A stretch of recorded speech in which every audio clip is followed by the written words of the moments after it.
ကောသလမင်းကြီးအားသေခြင်းတရားပြပေးပုံတရားတော်ဘဝများစွာသံဃာကယမရဏလက်တွင်းမှာပဲခေါင်းဆင်းပြီးသေခဲ့ရတယ်လို့မှတ်ကြပါ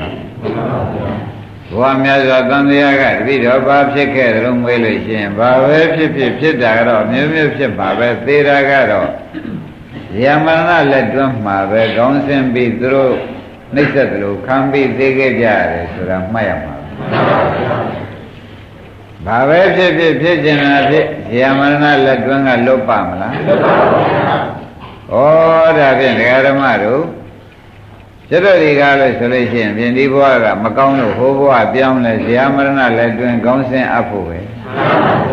ဒီဘဝကဟိုဘဝမကောင်းလို့ပြောင်းပြန်တော့ဒါဖြင့်ကျွတ်တော်မှာပြောင်းရတာပဲရှိတယ်အဲ့ရတဲ့ပုဂ္ဂိုလ်ကဒီနှစ်ယောက်မှာပြောင်းရတာအပြင်ဟိုပြောင်းဒီပြောင်းပဲအဲ့ရတာတော့ဇာမရဏရှိမှာပဲခန္ဓာဘာထိုးအပ်ပြီးကာလကြည်ပြောက်ခဲ့ရတယ်ဆိုရင်မလွယ်ဘူးပေါ့လွယ်ပါဗျာအဲ့ဒါဘယ်နဲ့ကြောင့်ဓမ္မတွေဒီထိုးအပ်နေရပါလိမ့်မလဲလို့မေးလို့ရှိရင်ဖြင့်ဓမ္မစရိယာသမစရိယာပုညစရိယာကုသလစရိယာဆိုတဲ့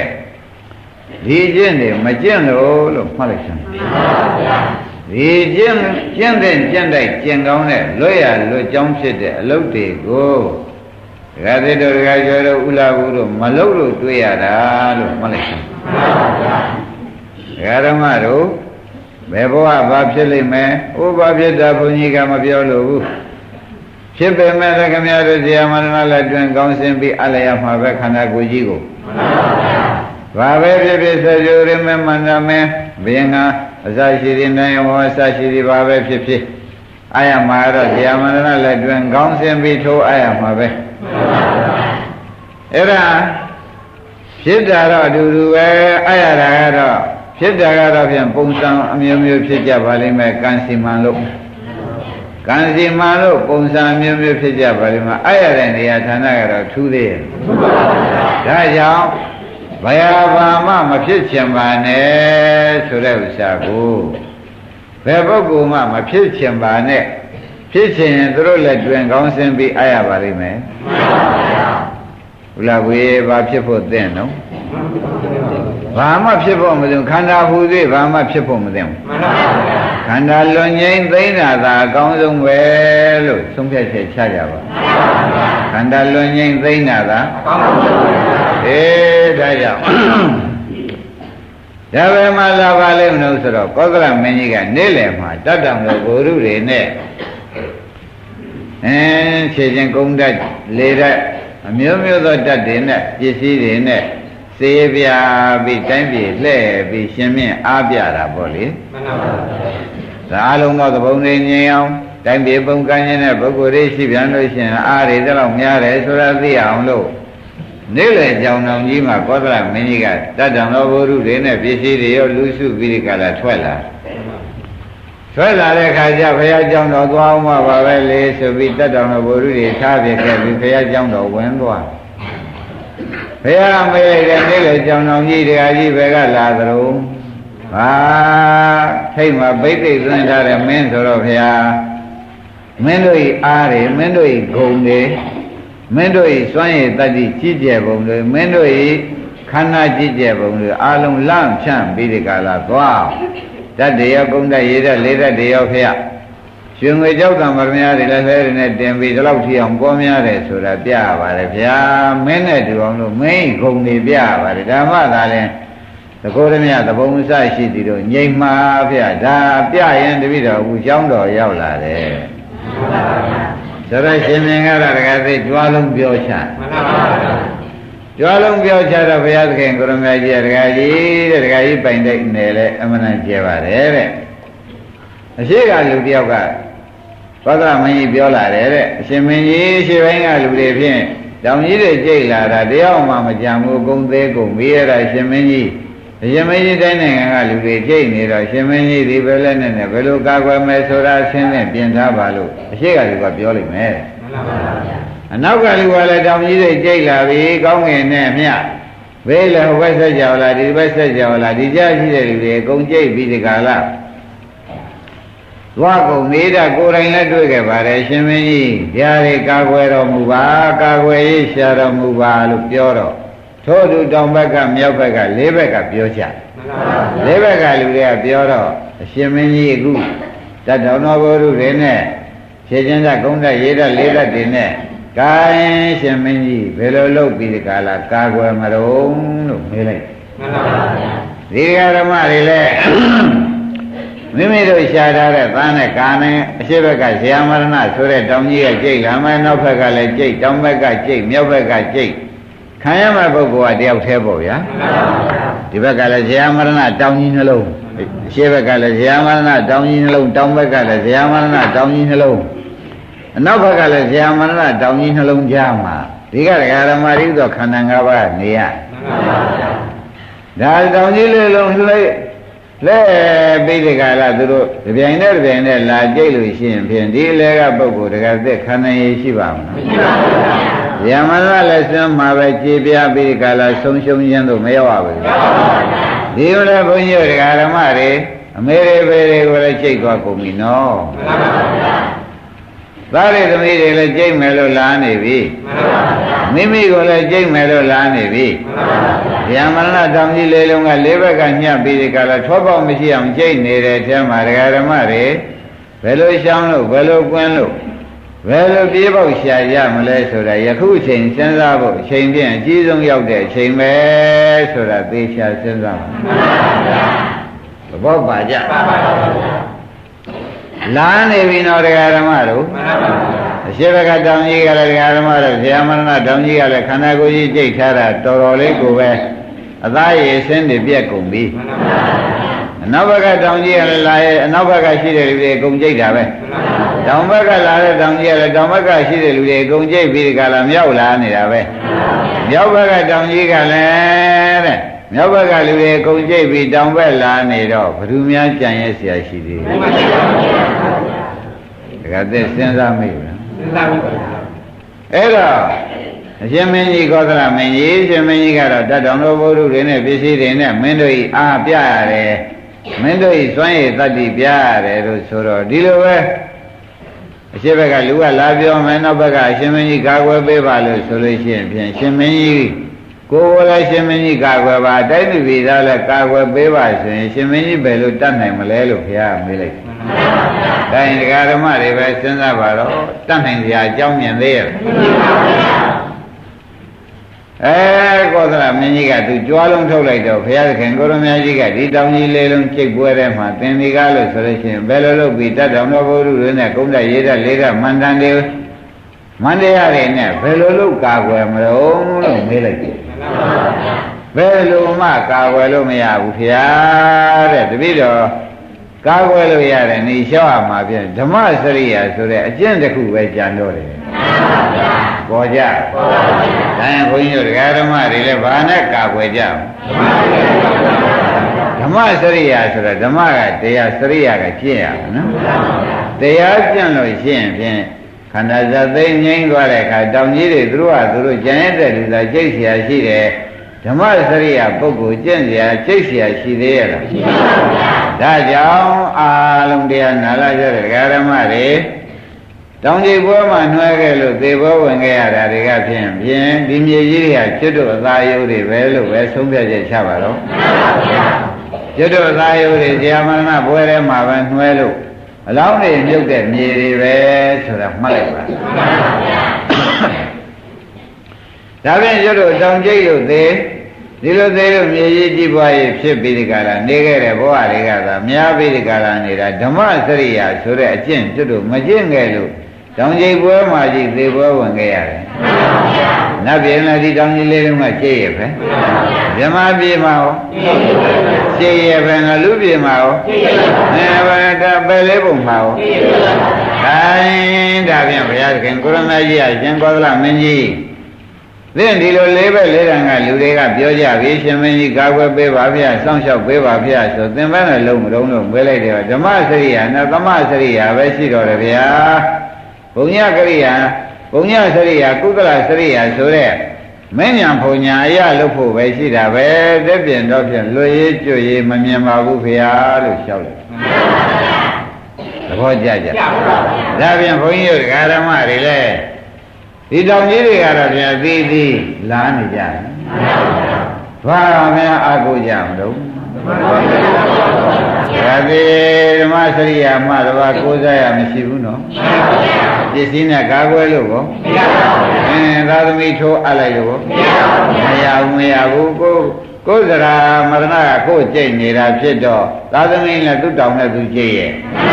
အမေမိဘမှာလဲဘူးလားဘူးရဲ့ဒါဖြင့်ဓမ္မစရိယာအလုံးမှတပါး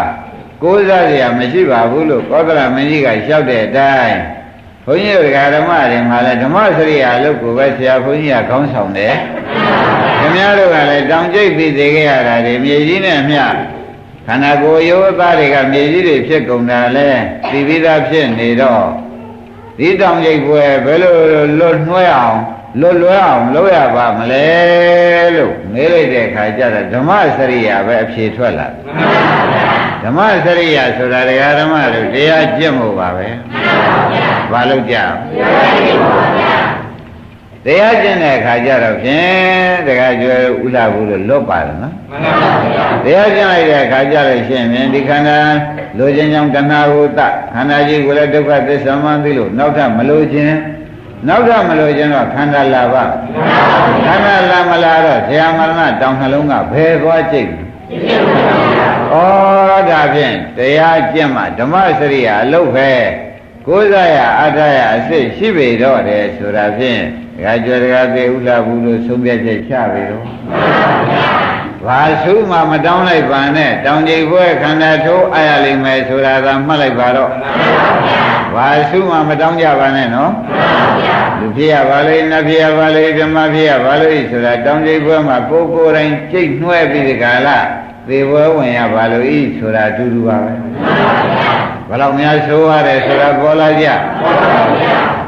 ဓမ္မတို့ကိုမသိပေမဲ့လည်းဒါကြီးကအခုအမြင်သားဖြစ်နေတော့ဟိုဘက်ကလူကြီးသေးချာပဲဘာဖြစ်တော့အိုနာဇေယမရဏနဲ့ပဲသေသွားတာရှေ့ဘက်ကလူကြီးသေသွားတာကိုအနောက်ဘက်ကလူတွေသေတာကိုတောင်ကျိတ်လို့သေတာကြီးပါလားတကားကျွေးအခုဒီတရားဓမ္မတွေကဘယ်မှာသူတို့ဆုံးမရောက်မှာပါလိမ့်မလို့ဆိုတော့ဒီတောင်ကြီးလုံးကြိတ်တဲ့ထဲမှာပဲပြာရပြီးသေးကြမှာပဲသို့နိုင်ဘူးလားအဲ့တော့ဘာပဲအာကိုကြမလဲဆိုတဲ့ဥစ္စာသေသေးချာချာမှတ်ကြပါဘာအာကိုရမလဲဓမ္မစရိယာဆိုတဲ့တရားကျင့်တဲ့လုပ်ပဲတကားရွေအာကိုရရှိတော်တယ်ဒါကြောင့်ဘုန်းကြီးတို့တရားဓမ္မတွေမပေါ်ပေါ်မသိသေးအောင်ဆိုပြီးဒီကလာကောသလတန်ရုပ်ကိုထုတ်ပြီးဒီကလာသက္ကထဘကတန်ရုပ်ကောသလမင်းကြီးဟောတဲ့နေရာဌာနမှာကောသလမင်းကြီးကြွားလုံးတွေတကားတဲ့နေရာကြသေးကြပါဘူးဗျာသူစစ်သေးတွေနဲ့ကာကွယ်လို့ရောမရပါဘူးသူတည်းပါတဲ့ဇာမဏကသူ့ကြိတ်နေတာဘူးဗျာသူစစ်သေးတွေကလည်းစစ်သေးလိုက်ကြိတ်ခံရပဲဘယ်သူကကယ်နိုင်သေးသူကတော့ဖြင့်တိုက်ပေအုပ်ချုပ်ထိတ်ကိုဘိသိသွဲပြီးမင်းလုပ်တဲ့ပုဂ္ဂိုလ်ကိုမင်းအားပြရတယ်ဗျာဆိုပြီးတတ်တော်ဘုရုတွေနဲ့သူကနေခဲ့ဟန်ပြထွက်လာတာကို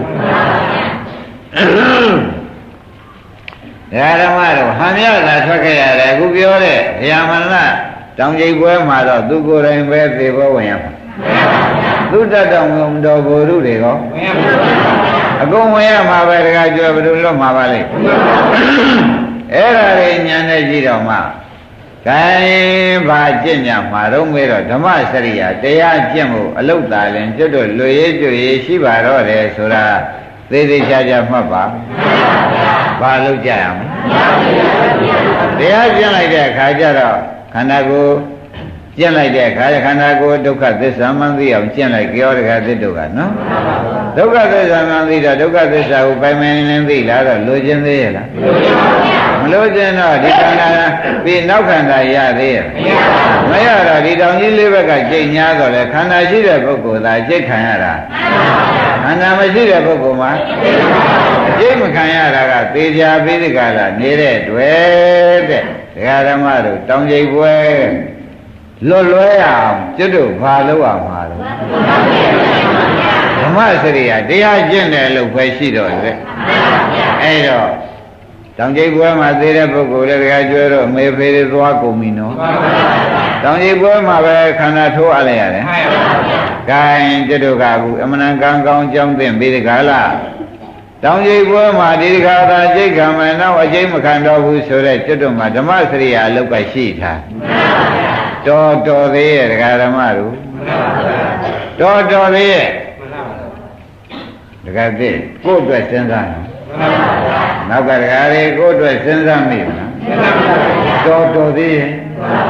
တောင်ကြီးကွယ်လွတ်တဲ့ဥစ္စာခန္ဓာမရှိတဲ့အလုပ်ကိုထိုးလုပ်တော့မယ်ခန္ဓာမရှိတဲ့ထိုးလုပ်လို့ရှိရင်ဘယ်တောင်ဘယ်ဆိုတာမနတောင်ကထိုးလာကြိတ်မလဲမကြိတ်နိုင်တော့ဩဒါဖြင့်ခန္ဓာမရှိတဲ့ဓမ္မစရိယာအကျင့်ကိုပဲကျွတ်တို့အာကိုရအစစ်အမှန်ဖြစ်တယ်ဆိုပြီးဆုံးဖြတ်ချက်ချကြပါစို့သဘောပါခန္ဓာမရှိတဲ့အလုပ်တည်တာလည်းတောင်ကျိတ်ပွဲမှာလွယ်နိုင်တဲ့ဤပဲဉာဏ်နဲ့ဒီကဖြင့်ခန္ဓာတွေထပ်ပြီးတကလားလာပြန်လေတောင်ကြီးလေးလုံးကညံ့ချိတ်လိုက်တဲ့အခါကျတော့လွယ်ရည်ကြွရည်ရှိသေးရဲ့ဒါကြောင့်တရားကျိုးစားနာမသာရင်ဒီနေ့တစ်မျိုးဆိုသလိုပဲသံဝိကကတစ်မျိုးလွယ်ရည်ကြွရည်ရှာနည်းကတစ်မျိုးကိုသိရပါတယ်မြတ်မလို့ရှင်ပဲတောင်းလာမတတ်နိုင်ဘူးအိုးလာတော့သေုံရှိတာပဲနောက်ဘဝကြပြန်တော့အိုးတော့သေုံရှိတာပဲတောင်ကျိတ်တာခံယူပဲရှိတာပဲတောင်မလွယ်ရည်ကိုရှာလို့မတွေ့ဘူးအခုတော့ပြင်ယနေ့လမ်းစပေါ်ပြီဘာကျင့်ကြရမလဲ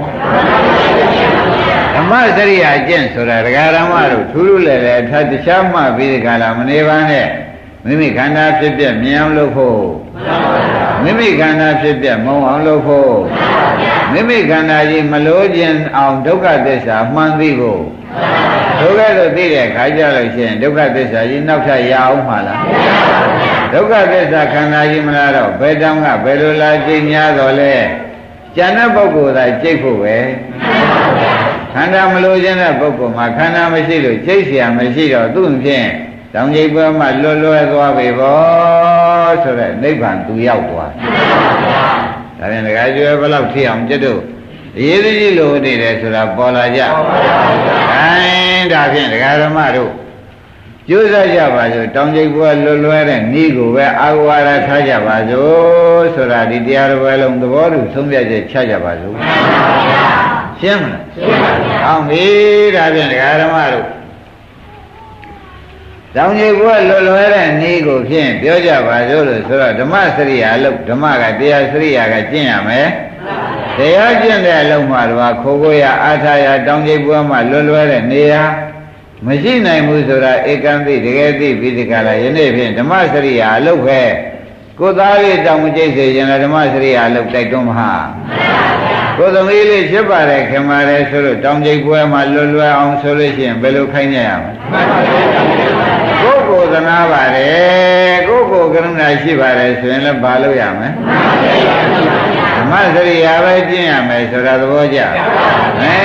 ကိုယ်မိတ်ဆွေသင်္ဃတွေလည်းသနာပါတယ်လို့ဆိုလို့ရှိရင်တောင်ကျိတ်ပွဲမှာလွယ်တဲ့ဓမ္မစရိယာနည်းကိုပဲခင်ဗျားတို့တိုက်တွန်းကြဖို့ပဲပေါ်ကြပေါ်ပါဗျာ။ဒါဖြင့်ဒကာဓမ္မတို့ဓမ္မစရိယာကိုပြကြပါစို့ဓမ္မစရိယာပြတော်မယ်ဒကာဓမ္မတို့လွတ်တဲ့နည်းပြတော်မယ်ဆိုတော့ခொနကပြောခဲ့တာကသံဝေကလို့မှတ်ပါဩ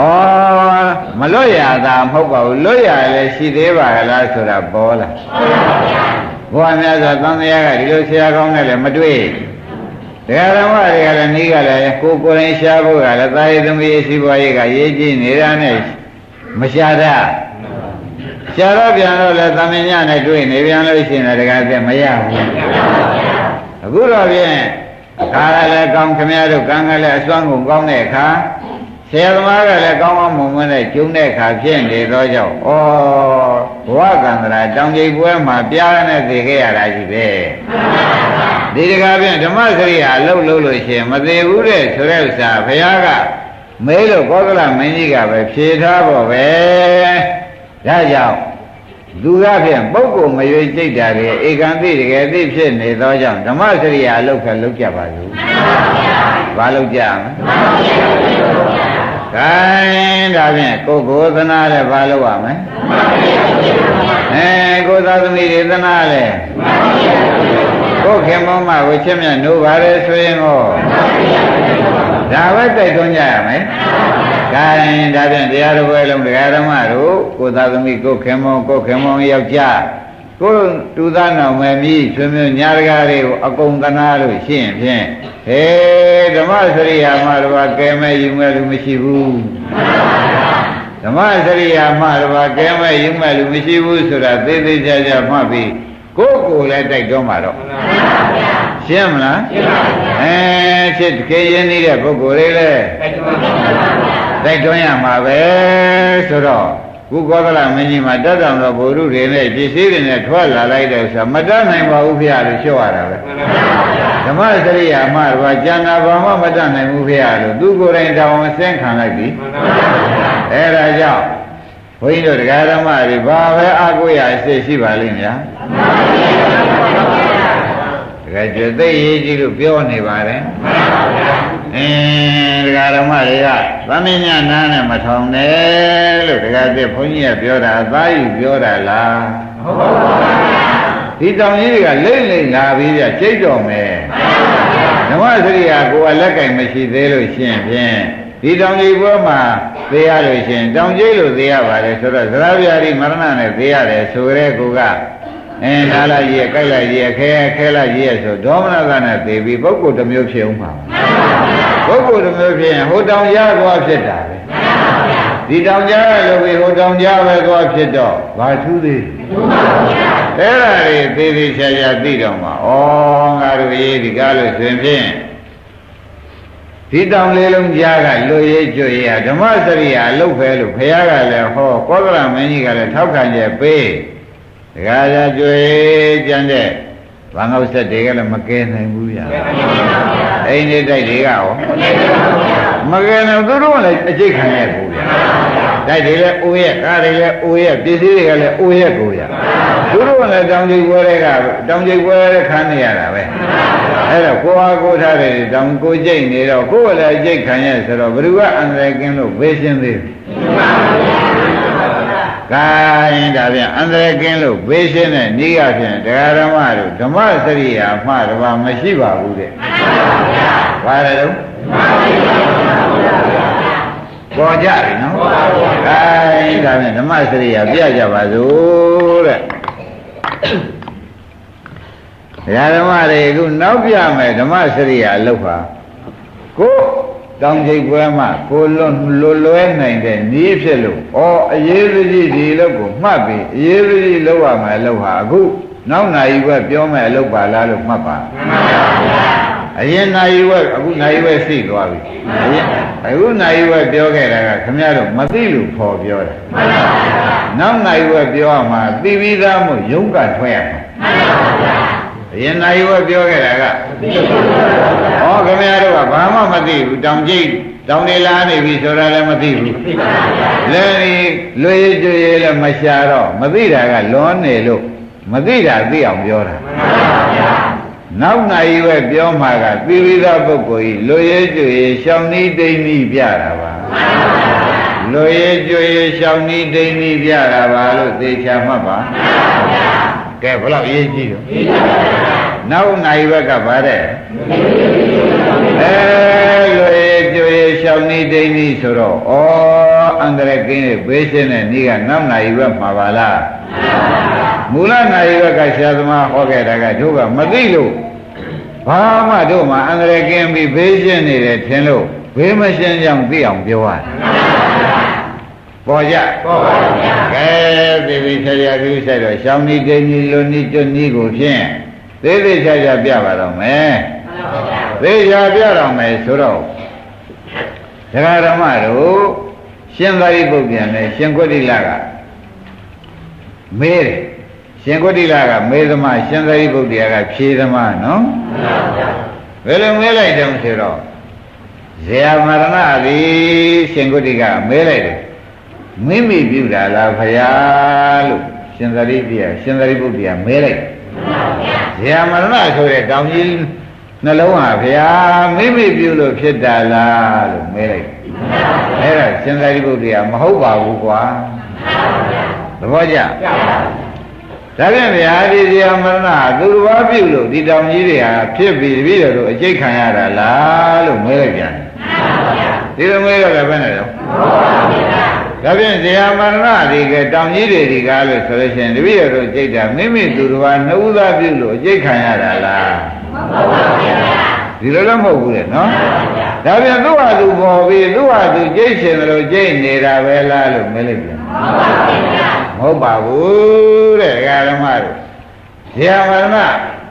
ဆိုတဲ့တောင်ကြီးကျိတ်ပွဲဒီကားလို့ဆိုရင်မိမိကြောင့်မိမိပြုလို့မိမိကျိတ်တယ်လို့လည်းမဆိုပါနဲ့သူတော်ဘာပြုလို့ကိုကျိတ်ခံရတယ်လို့လည်းမိမိသူတော်ဘာနှုတ်သားပေါင်းပြီးဒီကားလဲကြမ်းသေးလို့မိမိကျိတ်ခံရတာရောဟာအလိုလိုလာကျိတ်နေတာပဲဆိုရင်ရောမဟုတ်ပါဘူးရှင်ကိုရိကယဆိုပြီးရှင်သာရိပုတ္တရာကဇာတိဆုတောင်းတဲ့ပုဂ္ဂိုလ်မှရတာကွာဟောပေါ်ပြီဗါတဲ့ဒကာဓမ္မတို့ဒကာကျွေးနေရကြတယ်ဘယ်ဘဝဒီဘဝသုတေမနေသေးလုံးရဘယ်ဘဝဘာဖြစ်ရပါလိမ့်ဆိုတော့ဇာတိဆုတောင်းရပြီအဲ့ဒီဇာတိဆုတောင်းတဲ့ဇာတိကြောင့်ကြိတ်ခံရတာကွာဇာတိကြောင့်ဇာမရဏဖြစ်တာဟုတ်သဘောကျဘယ်နဲ့ကြောင့်ဒီတောင်ကြီးပွဲကြီးမှာအနွဲခံရပါလိမ့်မလို့ဆိုတော့ဇာတိကိုတရားဓမ္မတွေကဆုတောင်းမိလို့ဝါခန္ဓာ၅ပါးရပါစေလို့ဆုတောင်းမိလို့ဇာမရဏတောင်ကြီးတွေကကျိတ်ဖြစ်တာတဲ့သဘောပါကြဘာဖြစ်လို့ကျိတ်ခံရပါလိမ့်တခါကျွဲပဲဘုရားများသွားမတောင်းလိုက်နော်တခါသေးမတောင်းနဲ့နော်သင်္ညာတခါသားတွေသမီးတွေလည်းမှားပါဟေးပဲဘုရားဘာဖြစ်ရပါလိမ့်မတောင်းပါနဲ့ကွာတောင်းကြိတ်ပွဲမှာသေရပါလို့ဤဆိုတာနဲ့အတူတူတဲ့ကွာရေးရေးလေးပြောကြမှာသူတို့ကရောင်တောင်တောင်လုံးနေလို့ရှိရင်ဘုလားဘူးရေးလေပြောကြမှာတခါကျကိုသားသမီးတွေချစ်ခင်ရင်းနေတဲ့ပုဂ္ဂိုလ်တွေပဲဘုရားမှာဆုမတောင်းနဲ့မင်းဆုတောင်းလို့ရှိရင်ဇာတိကြောင့်ကြိတ်ခံရတာဇာတိရှိတဲ့ပုဂ္ဂိုလ်မှဇာမရဏကကြိတ်တာတဲ့ဇာတိမရှိတဲ့ပုဂ္ဂိုလ်မှဘယ်နည်းနဲ့မှမကြိတ်ဘူးဆိုတော့ကိုယ်ဆုတောင်းနဲ့ကိုယ်ကြိတ်ခံရတာဘယ်လိုပါလိမ့်လဲနာလိုက်တာတခါကျွဲမသိတဲ့ပုဂ္ဂိုလ်များနာလိုက်တဲ့ဖြစ်ချင်းအခုတောင်ကြိတ်ပွဲကလည်းလို့ဟိုတောင်ကြိတ်ပွဲကိုခံရပါလို့ဤအခုတောင်ကြိတ်ပွဲလည်းသိရပြီနောက်တောင်ကြိတ်ပွဲကိုပဲကိုယ်တိုင်ခံရပါလို့ဤဆိုတာနဲ့ဟောတခါတည်းဒီလောက်တော့မိုက်လုံးဘူးလားအဲ့ဒါကြောင့်ခင်ဗျားတို့သားတွေသမီးတွေရွှေတွေမျိုးတွေမိတ်ဆွေတွေသင်္ကားတွေအမတန်ရင်နှိကြပါဘုရားဘယ်ဘဝမှာစုမတောင်းနဲ့တောင်းလိုက်လို့ရှိရင်တောင်ကြီးပွဲကိုယ်တိုင်ခံရတာပဲဇာမရဏတောင်ကြီးတွေကကျိတ်တော်မှာဘူးလောပမလားဒါတွေသိတော်မှာဩဆရာသမားကောင်းသိလို့ပါကလားဆိုတာတကားကျွအပေါ်ကြီးပေါ်လာတယ်ပေါ်လာဘူးလားစဉ်းစားကြပါခင်ဗျားတို့သေးသေးချာချာစဉ်းစားမှာဩလမ်းပြကောင်းများလွဲရင်ဖြင့်ကိုကျိုးမှာကြီးကျယ်နေပါလားဆိုတာပေါ်လာပေါ်ပါဗျာလမ်းပြကောင်းလွဲရင်လေကိုကျိုးနဲ့ကိုကျိုးမှာအကြီးကျယ်နော်မှန်ပါဗျာနည်းနည်းလေးနေတာလားအကြီးကျယ်နေတာလားရှင်းလို့တောင်ကျိတ်ကိုရောက်သွားတာအခုတောင်ကျိတ်သေးတာအားမရလို့နောက်တောင်ကျိတ်သေးရပါလို့ဤဒီမရောက်ဘူးလားကဲတကယ်အယုတ်ဆိုးတာပြန်တန်းကုန်မဆိုးဘူးလားဗျာခိုင်းတာပြန်ဒကာဓမ္မတို့ဒီဇာတိဟာတဲ့ခန္ဓာ၅ပါးပေါ့ဗျာဇာတိပဲကလာပါလိမ့်မလို့လို့မေးတဲ့ခါကြတော့မှဒကာဓမ္မတို့သိတဲ့အတိုင်းနဲ့ဒီဘက်ကဇာမရဏထားပါတော့နော်ဇာမရဏတောင်ကြီးတွေရှိလို့ဇာတိရတဲ့ပုဂ္ဂိုလ်ကြိတ်ခံရဒီဇာတိပဲကလာပါလိမ့်မလို့ကမ္မဘွားလားသဘောကျအဲ့တော့တူတူပဲဒကာဓမ္မတွေဝိပဿနာလဲရှုတတ်အောင်သဘောလဲပါအောင်ဝိညာဏပစ္စယဒါကဝိညာဉ်ကြောင့်ဝိညာဉ်ဆိုတဲ့စိတ်နော်ဟောဒီဘက်ကနာယုတ်ဖြစ်တယ်ဝိညာဏပစ္စယနာမရူပံဆိုတာသဘောကျဩ ဒါဖြင့်စိတ်ကဝိညာဉ်နဲ့ခန္ဓာစေသိနဲ့ယုတ်ကနာမယူပန်ဆိုတော့မသိကြဘူးလားသိပါပါဘုရားဝိညာဉ်ကြောင့်နာယုတ်ဖြစ်တယ်နော်ကဲတခါဒါတွေနောက်ဆုံးမေးလာရင်ရှင်နေမှာဆိုလို့ဒီနာယုတ်ကြောင့်လည်းဝိညာဉ်ဖြစ်တယ်သဘောကျဒါဖြင့်ဝိညာဏဖြစ်เสียပြန်လဲနာမရူပဖြစ်เสียဝိညာဏဒါလေးမှတ်ထားရစမ်းပါဒကာဓမ္မတို့ဝိညာဏဖြစ်เสียနာမရူပဖြစ်เสียဒါဖြင့်ဒကာဓမ္မတို့ဝိညာဉ်ကြောင့်နာယုတ်ကြောင့်ဝိညာဉ်ဆိုတော့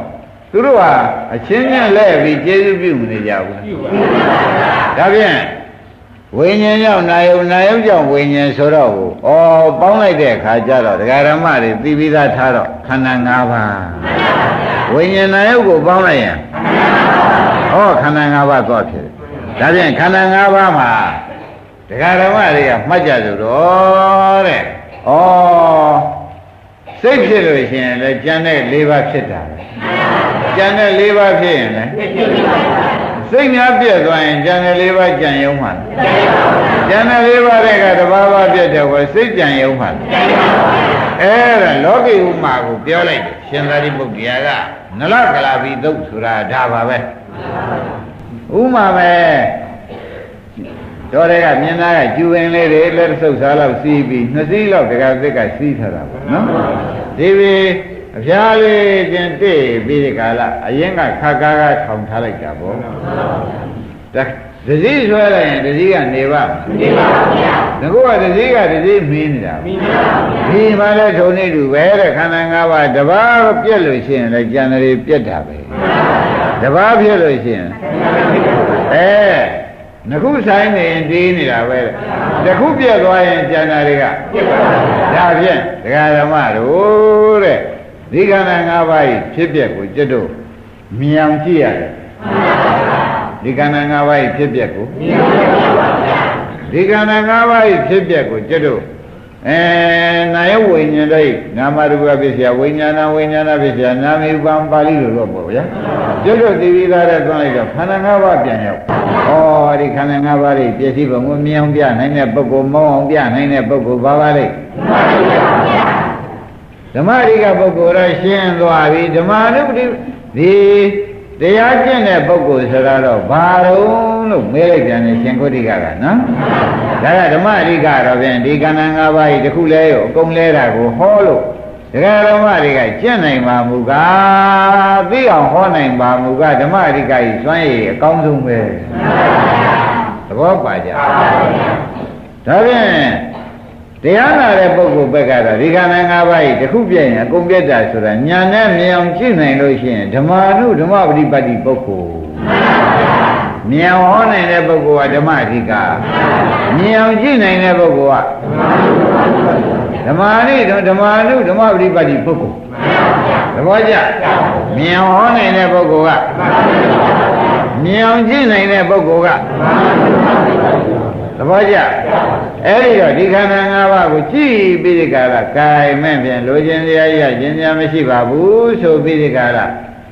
ဒုက္ခပိုင်းခြားပြီးဒီကရသူ့ဘောဆွဲလန်းတဲ့ဥပါဒံချုပ်အောင်ကျင့်နိုင်တဲ့ပုဂ္ဂိုလ်ကယခုဘဝနိဗ္ဗာန်ရမယ့်ပုဂ္ဂိုလ်ဒါပြန်ဥပါဒံပြုတ်အောင်ကြည့်နိုင်တဲ့ပုဂ္ဂိုလ်ကဘာတဲ့ဗျာဒိဋ္ဌိဓမ္မနိဗ္ဗာန်ပုဂ္ဂိုလ်တဲ့တခါကျွေရဒါသရဏသံယုတ်နိဒာနဘကတန်ရုပ်ပါဠိတော်လို့မှတ်လိုက်စမ်းပါနော်ဒါဖြင့်ခန္ဓာ၅ပါးတစ်ခုပြည့်တစ်ခုပြည့်တာကိုဒကာဓမ္မတို့မြင်အောင်မောအောင်ဟောနိုင်တဲ့ပုဂ္ဂိုလ်ဘာဆိုကြဒါမြင်နဲ့မောအောင်ဟောလို့ဒကာဓမ္မတွေလည်းမြင်မုန်းတဲ့ပြင့်ကိုကျင့်နိုင်ကြလို့ရှိရင်ဗါတဲ့ဓမ္မနုဓမ္မပฏิပတ်တိပုဂ္ဂိုလ်ခမည်းတော်ဘက်ကနော်ဂိုင်းဓမ္မနုဓမ္မပฏิပတ်တိပုဂ္ဂိုလ်ဖြစ်ပါပြီ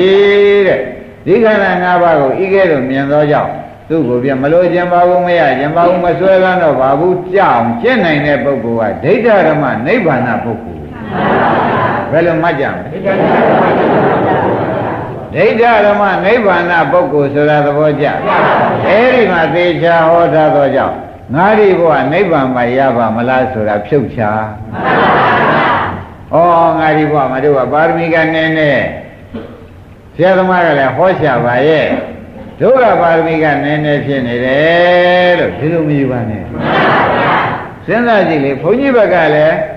တခုပြည့်ရင်အကုန်ပြတ်တယ်တခုပြည့်ရင်အကုန်ဖြစ်တယ်ဆိုတော့ဖြစ်ပြက်ကိုမြင်အောင်ဟောနိုင်လို့မုန်းအောင်ဟောနိုင်အောင်မုန်းအောင်ဟောနိုင်ရင်ဘာတဲ့လို့ခင်ဗျားတို့ကလည်းဖြစ်ပြက်ကိုမြင်အောင်မုန်းအောင်ကျင့်နိုင်ရင်မြင်အောင်မုန်းအောင်နဲ့မကဘူးမလို့ခြင်းနဲ့ဉာဏ်ကြအောင်ကျင့်နိုင်လို့ရှိရင်ဘာတဲ့လို့ဒိဋ္ဌဓမ္မနိဗ္ဗာန်ပုဂ္ဂိုလ်ဒိဋ္ဌဓမ္မောဆိုတဲ့အတိုင်းယခုဘဝနိဗ္ဗာန်ရတဲ့ပုဂ္ဂိုလ်ဆိုတော့နိဗ္ဗာန်ဒီတရားဓမ္မတို့ဒီပါဠိတော်တွေထောက်ပြီးဒီကလာကြည့်လိုက်တဲ့အခါကျတော့ဖြင့်ယခုဘဝနိဗ္ဗာန်မှရပါမလားဆိုတော့အိုးမလို့ကြအောင်သာကြည့်နိဗ္ဗာန်ရတာပဲမလို့ကြအောင်သာ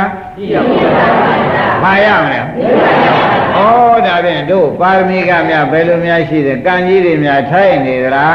ပါရမီတွေကလိုများနေသလားဆိုတာမတွေးပါနဲ့တင်းနံပါတ်ကဆရာဘုန်းကြီးက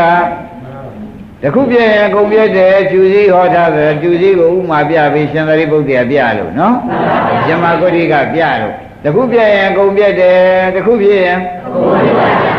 အဲ့ဒါသိအောင်ဟောလို့ဖြစ်ပြက်တွေကိုမြင်တယ်ဖြစ်ပြက်တွေကိုမုန်းအောင်ဟောနိုင်ရင်ဘာပုဂ္ဂိုလ်တဲ့တော့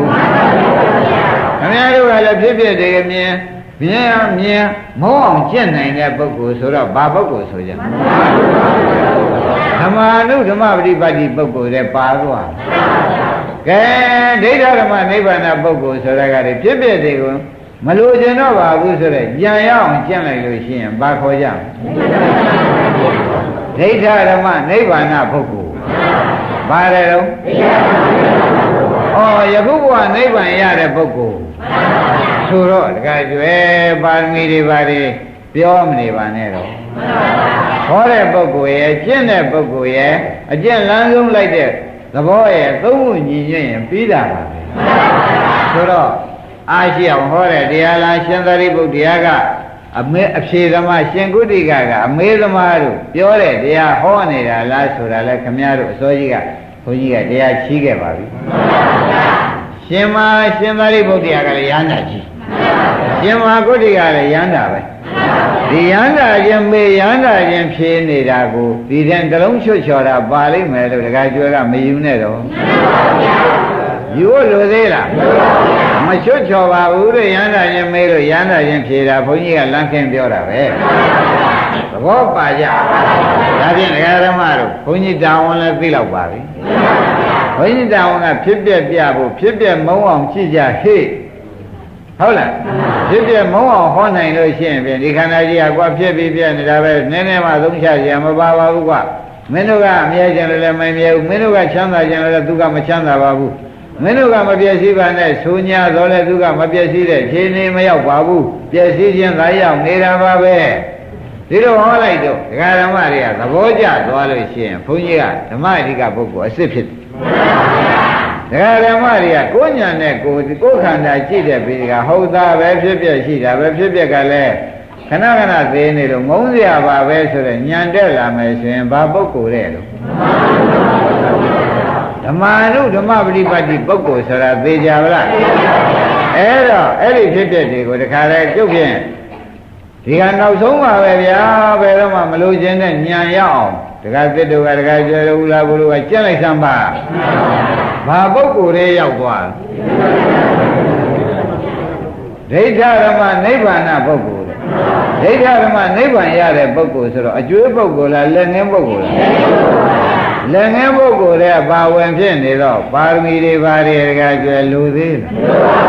ကံကြီးတွေဘာကြီးတွေထိုက်တယ်တားမြင်နေတယ်လို့ယူလို့ရသေးရဲ့ဘယ်သူမှကံကြီးထိုက်တာမရှိပါဘူးလို့ယူရကြပါပဲ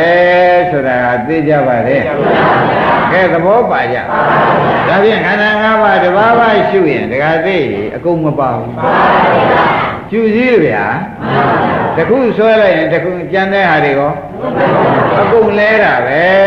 ငခုထောင်ထားရင်လည်းတီးနေတာပဲတီးနေတာတခုဖြစ်ရင်လေးခုဖြစ်တယ်ပြောတယ်ပြည့်တော့တခုပြည့်ရင်